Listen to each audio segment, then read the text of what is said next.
2012. Mais d'abord, il y a eu tout ce qui a été fait à Pernes.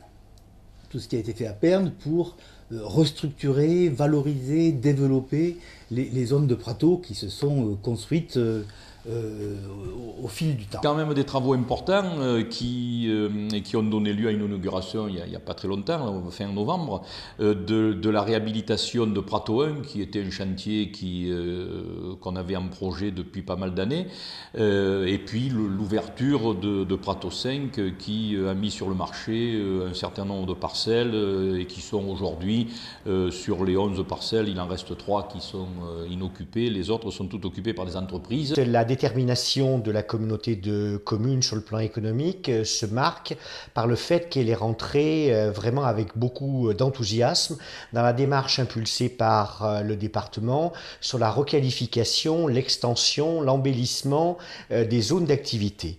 Alors, je dirais que le grand travaux de 2012 en matière de voirie, c'est on vient de réaliser le barreau. Il est ouvert à la circulation et c'est pour ouvrir la contre-allée entre la route de la Roque et la route Saint-Jules. Alors la route de Pernes, c'est un autre dossier qui est un vieux dossier aussi, mais qui est plutôt un dossier de relation entre le conseil général, la commune et la communauté de communes. Aujourd'hui, la RD 38 a été totalement refaite. Elle va passer dans le domaine public de la commune. Et la commune va le rétrocéder à la communauté de communes qui va en assurer la gestion. On peut dire que là aussi, c'est une réalisation qui a été pilotée en arrière-plan par la communauté de communes, du point de vue technique. C'est aussi une très belle réalisation. Et puis après, un programme d'entretien de voirie très ambitieux, puisque je crois que sur les 3 communes, nous sommes la commune qui avons les routes en meilleur état. On a également, comme chaque année, un programme de voirie qui est assez conséquent. On refait les chemins. Bon, alors évidemment, à Pernes, on ne peut pas satisfaire d'un coup tout le monde parce qu'on a à peu près 200 km de chemin. Et on en fait, bon an, mal an, on en fait une petite dizaine chaque année parce que ça coûte fort cher. S'il n'y avait pas eu la communauté de communes, nous n'aurions jamais fait ce que nous faisons aujourd'hui.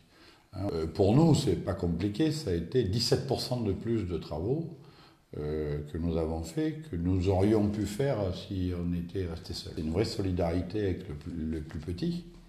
Et là, je crois que pour nous, en tout cas, la communauté de communes, c'est vraiment un plus, quoi.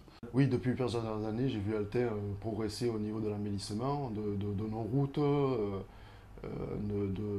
du fleurissement, du mobilier urbain et de toutes les petites installations auxquelles une petite commune comme nous n'aurait pas pu accéder.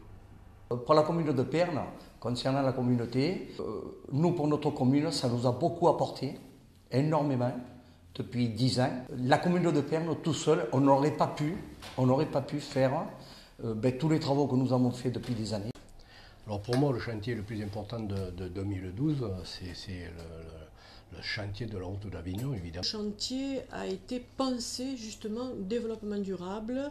C'était de faire une belle entrée de ville parce que, si vous voulez, la ville finalement, elle commence le s'étend, elle commence à la Sorguette. On a effectué différents travaux de voirie, c'est-à-dire le chemin des Confines, le chemin de la Périne, le chemin Saint-Joseph, le petit chemin de Carpentras.